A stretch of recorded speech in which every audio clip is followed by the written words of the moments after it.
El Decanato Santa María del Mar presenta la Santa Misa, fuente y culmen de la vida cristiana.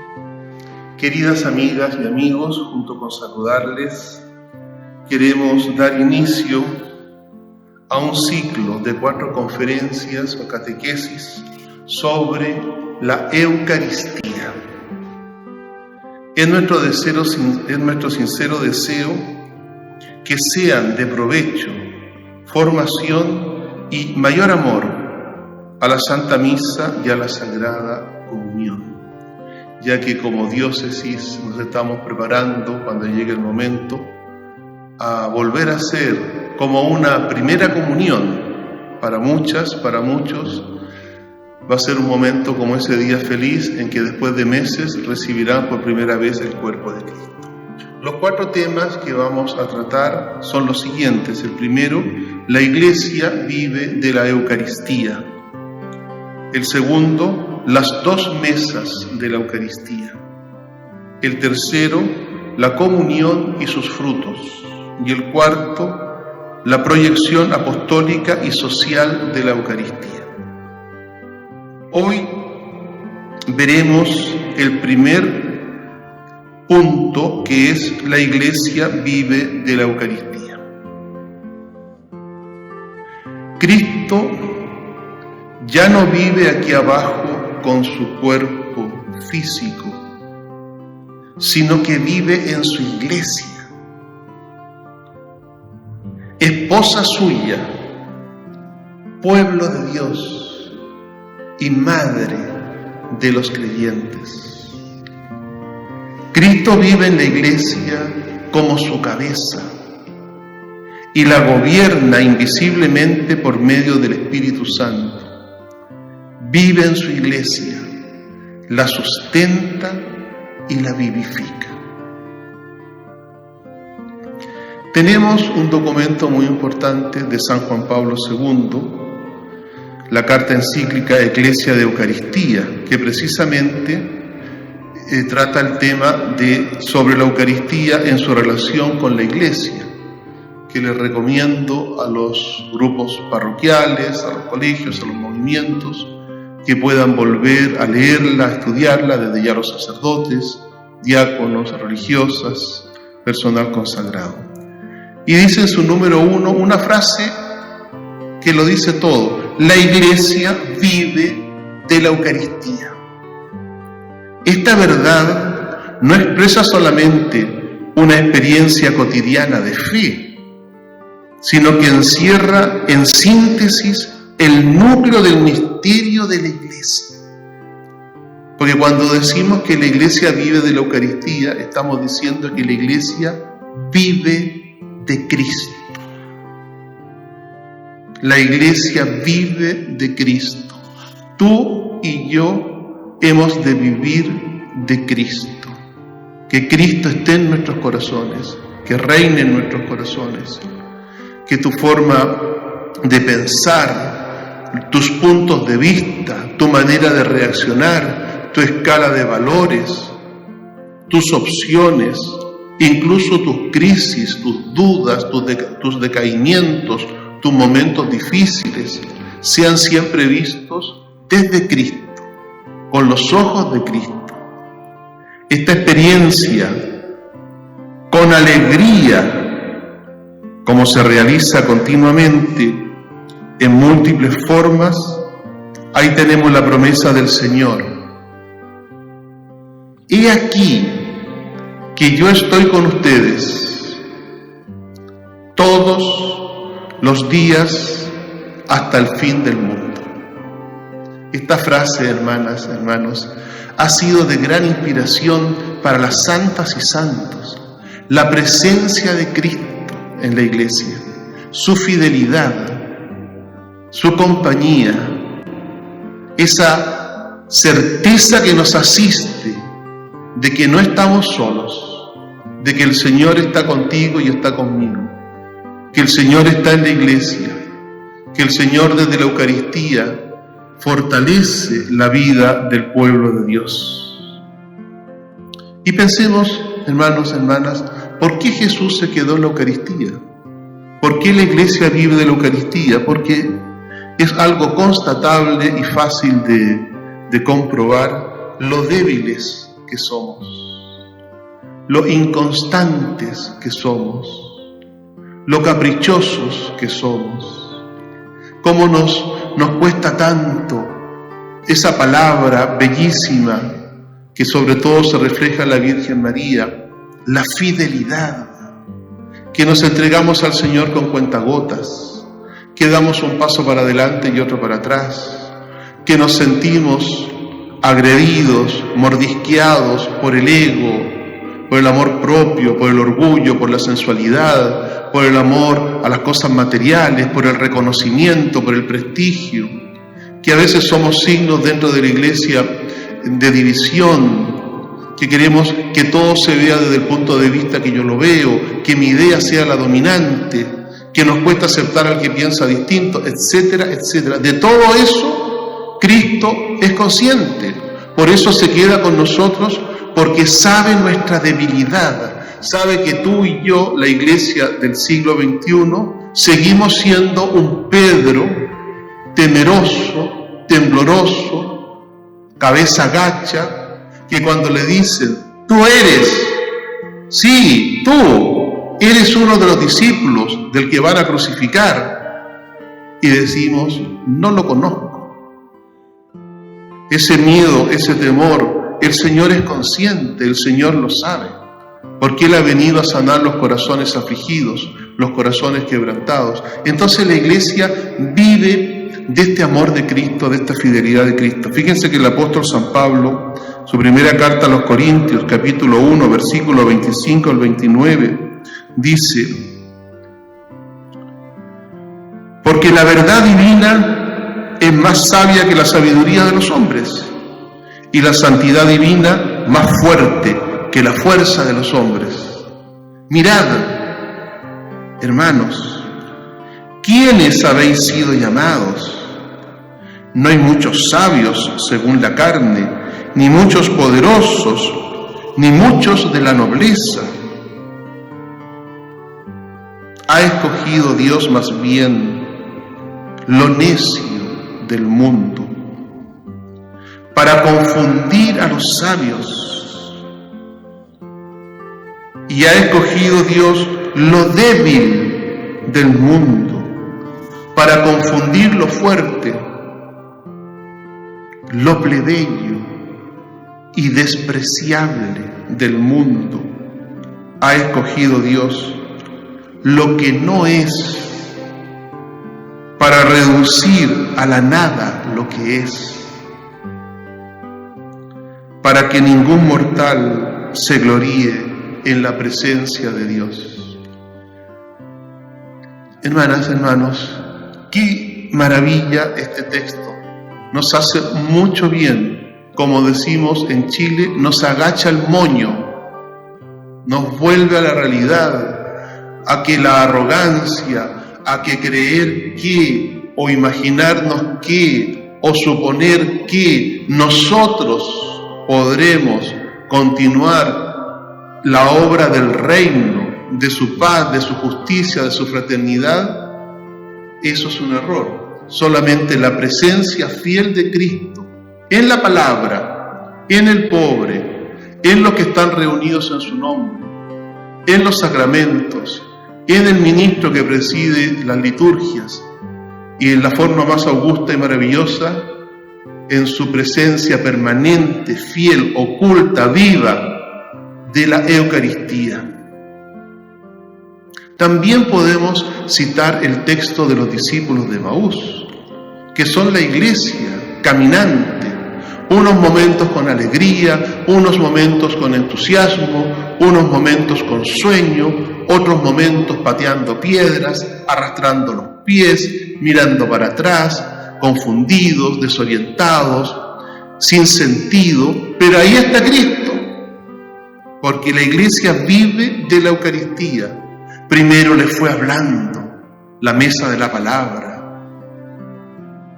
lo fue catequizando, lo fue consolando, lo fue sanando, lo fue dignificando, abriendo su mente, enardeciendo su corazón, y el momento de la revelación plena, del momento donde ellos dijeron, es el Señor, es Cristo vivo, es Cristo resucitado, cuando Él tomó en sus manos el pan y lo bendijo.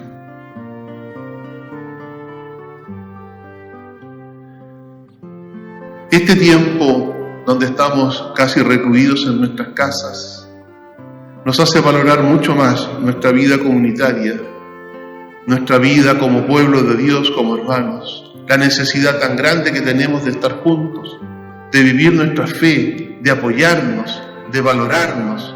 Y es hermoso echarnos de menos, es hermoso saber que arde también en nuestros corazones la esperanza de un día estar en esa capilla, estar en el templo, en el colegio, en la pastoral, en el movimiento, en el grupo de oración, en el taller, en la escuela bíblica, y decir, estamos reunidos en el nombre del Señor.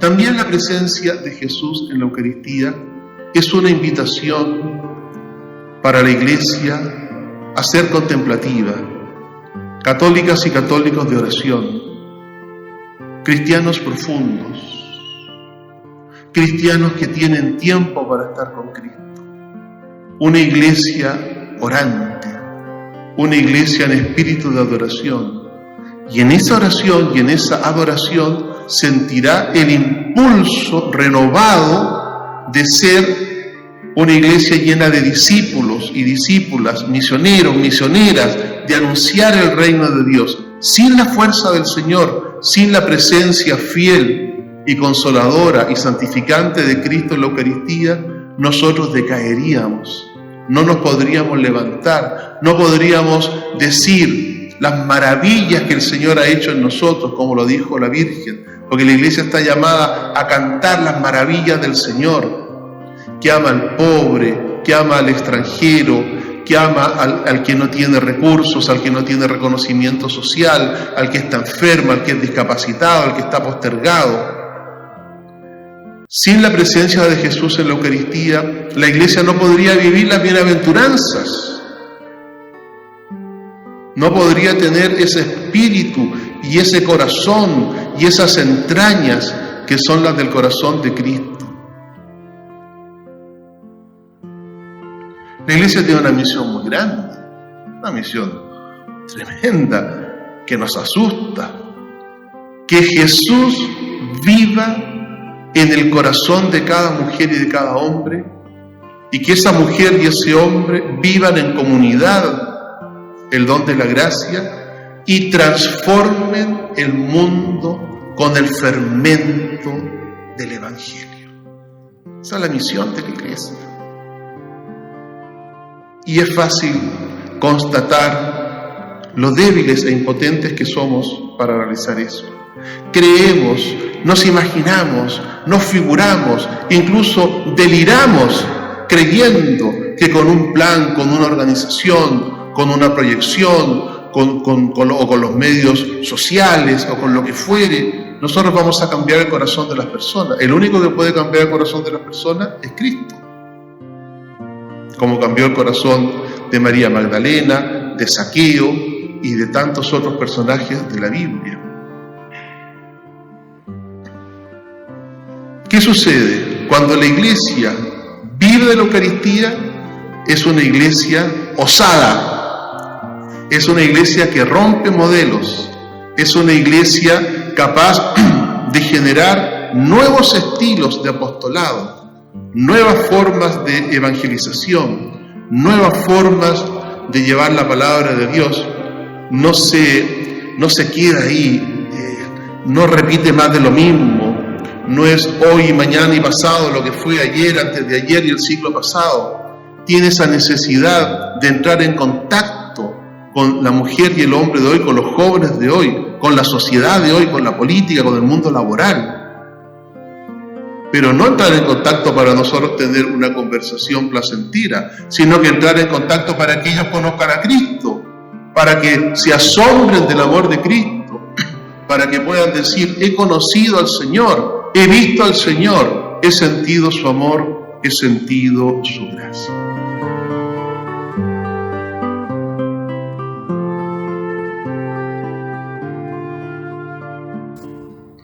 Continuando con nuestra reflexión de cómo la Iglesia vive de la Eucaristía, quisiera citar una frase del Concilio Vaticano II, de la Constitución Dogmática Lumen Gentium.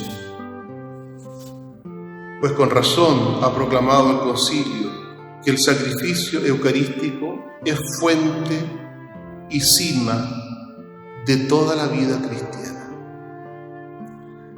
Para la Iglesia, la Eucaristía es la fuente de agua viva, es el alimento en el camino, es donde tú y yo nos renovamos, porque necesitamos renovarnos. Como Iglesia no podemos quedar detenidos, pero es una renovación interior, es una renovación que viene del contacto íntimo con Cristo. Solamente Cristo puede renovarnos, solamente Cristo, esa fuente de vida, de gracia, de perdón. Además, la Eucaristía contiene en sí todo lo que necesitamos. Nos da la capacidad de perdonarnos. Como Iglesia tenemos que perdonarnos. Nos da la capacidad de disculparnos, de entendernos, de aceptar distintos puntos de vista, de sobrellevar contrariedades, roces, choques, pero en la paz de Cristo. En cada Eucaristía, la Iglesia revive la Pascua, revive el misterio de la salvación.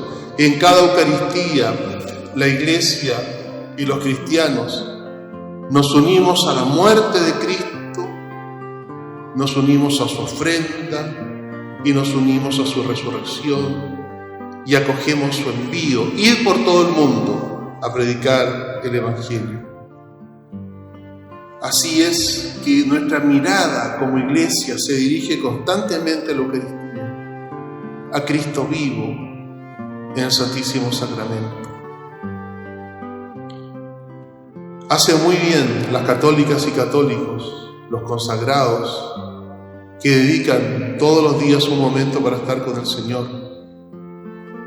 para estar en esa conversación íntima, en ese recogimiento interior, en esa escucha, donde Él nos va a ir guiando, nos va a ir confortando.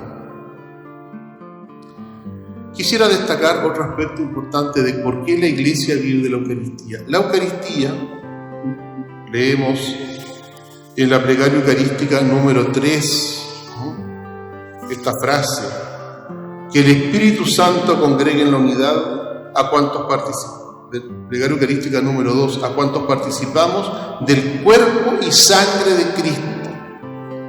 La unidad de la Iglesia es el signo que el mundo necesita. La unidad en la familia, la unidad en la parroquia, la unidad en la diócesis.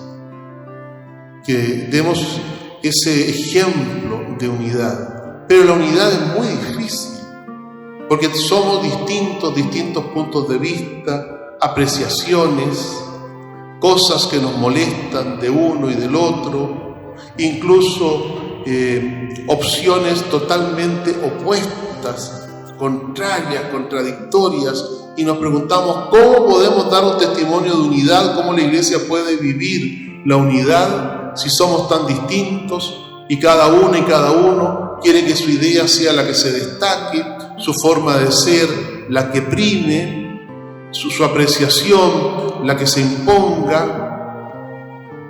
Por ese camino no tenemos ninguna solución. La única solución es que Cristo nos haga partícipes de ese espíritu de unidad, de esa humildad, de esa sencillez, de esa paz, de esa holgura y libertad interior, en la que ceder, incluso perder, no sea un motivo de dolor, sino un motivo de alegría, porque lo hacemos por algo más grande, por algo mayor. ¿Por qué es tan importante que la Iglesia viva de la Eucaristía? Porque la Eucaristía no es un recuerdo, la Eucaristía no es un hacer memoria, la Eucaristía es un acontecimiento, es el hecho salvífico revivido y renovado en esa humilde capilla en la que tú participas, que quizás está la pobre apenas en pie, o esa Eucaristía que se celebra en una casa, o esa Eucaristía que se celebra en la cárcel, o que se celebra con niños, o que se celebra en un hermoso templo, o en la calle. Esa Eucaristía obra la salvación, constituye la iglesia, edifica a los cristianos, los alimenta, los fortalece. Yo soy el pan vivo bajado del cielo, dice el Señor. Si uno come de este pan, vivirá para siempre. Si nos alimentamos de Cristo, vamos a tener siempre esa juventud y esa fortaleza. Nos sentimos débiles como iglesia desde hace ya varios años, por distintos motivos, por distintas causas, de todos conocidas. Ahora nos sentimos débiles con los templos cerrados, sin poder tener el encuentro íntimo de la comunidad. Pero quien permanece unido al Señor tiene su fuerza, tiene su gracia. Hermanas, hermanos, continuemos con el tema de la unión. Cuando Cristo está presente en la iglesia, no hay indiferencia. La indiferencia es algo muy desastroso para la vida comunitaria. La indiferencia es tú haces tu vida, yo hago la mía, tú llevas tu vida cristiana a tu manera, yo a la mía. Eso no suma, eso divide, desmembra, aniquila el Espíritu del Señor, Padre, que sean uno. No, yo no quiero trabajar con fulano, con fulana, no me gusta ese movimiento, no me gusta ese tipo de gente, no me gusta la forma de aquel, la forma de allá. Es una manera infantil de vivir, donde el ego es tan grande y el deseo de imponer mi punto de vista es tan enfermizo que somos capaces de dividir el cuerpo de Cristo, somos capaces de dividir la iglesia. El Señor nos invita en la Eucaristía, somos muchos pero comemos un solo pan. Somos distintos pero todos somos necesarios. El ejemplo que pone San Pablo del cuerpo de Cristo. La mano si quiere ser pie, los ojos si quieren ser los labios. No. El don que Dios te ha dado, la característica especial que Dios te ha dado es importante, pero no quieras imponerlo. Aprender a vivir con los que piensan distinto, valorarlos, no tener una imagen de uno mismo tan grande, tan desproporcionada. Hemos recibido varios sacramentos, el bautismo y la confirmación, fundantes de la vida del cristiano, pero su plenitud es la Eucaristía. La iglesia catequiza, los niños son bautizados, los niños reciben la enseñanza de la palabra de Dios, pero con la Eucaristía reciben ese tercer sacramento que culmina la iniciación cristiana. ¿Por qué podemos recibir tantas veces la Eucaristía? Porque somos débiles, porque el Señor nos ama, porque sin Él no somos nada. La Eucaristía tiene dos efectos principales, uno personal. ¿Dónde está el error? Quedarse en una vivencia eclesial intimista de la Eucaristía. Jesús y yo y Jesús, Él en mí, yo en Él. Eso es cierto, eso es verdad, eso es hermoso, eso es necesario, pero no es suficiente. No refleja la realidad del misterio eucarístico. La Eucaristía es Jesús y yo y Jesús, pero la Eucaristía es Jesús, los hermanos y yo. Familia, pueblo de Dios. La Eucaristía nos enseña a ser familia, nos enseña a caminar juntos, nos enseña a constituir comunidad, pero no una comunidad aparente, ficticia, no una comunidad que tras una causa que dura un mes o un año o un tiempo se une. No, es una comunidad permanente, es una comunidad estable, es una comunidad que hace mujeres y hombres maduros, sanos, equilibrados, profundos, amigos del diálogo, que crean puentes, que saben restablecer y sostener la confianza. La iglesia pierde mucha fuerza cuando no gestiona y no crea y no genera católicos sanos en su espíritu, católicos que sientan la necesidad de la otra, del otro, que sintamos que solos no podemos nada. Por eso, que cuando nos congregamos en la Eucaristía y proclamamos: Señor, no soy digno de que entres en mi casa, pero una palabra tuya bastará para sanarme, le estamos diciendo qué maravilla, qué convencidos estamos de que en ti tenemos nuestra salud, de que en ti tenemos nuestra fuerza. También la iglesia, hermanas, hermanos, es incomprendida por la sociedad, muchas veces ridiculizada, postergada, marginada. Así sucedió con Cristo cuando empezó a hablar del misterio de la Eucaristía, al punto que Jesús, notoriamente asombrado, se dio vuelta para dirigirse a los apóstoles y decirles: ¿ustedes también se van a marchar? ¿Ustedes también me van a dejar? Es un signo de contradicción la iglesia. Cristo es un signo de contradicción. La Eucaristía es un signo de contradicción. Sería corta una vida para agradecer haber nacido en la iglesia, ser hijos e hijas de la iglesia. Y sería corta una vida para agradecer la presencia verdadera, la presencia actuante, la presencia íntima, transformadora, consoladora de la Eucaristía. Ya para terminar, amigas y amigos, la iglesia tiene muchas misiones. Ya comenté una: que Jesús viva en el corazón de las personas y que las personas vivan según el corazón de Cristo. Pero también la iglesia necesita alimentar al hambriento, saciar la sed del sediento, levantar la dignidad del postergado, valorar al distinto, al diferente. Y eso solo se podrá hacer porque Cristo está con nosotros, porque Cristo vive en medio de nosotros. No nos dejemos confundir pensando que podremos ser ese signo de caridad, de solidaridad y de justicia sin aprender antes a estar de rodillas ante Cristo en la Eucaristía, sin aprender a presentarnos ante Él con las manos vacías, con nuestro barro, con nuestra humildad. Recién ahí comenzará ese florecer, esa nueva evangelización que queremos y que amamos.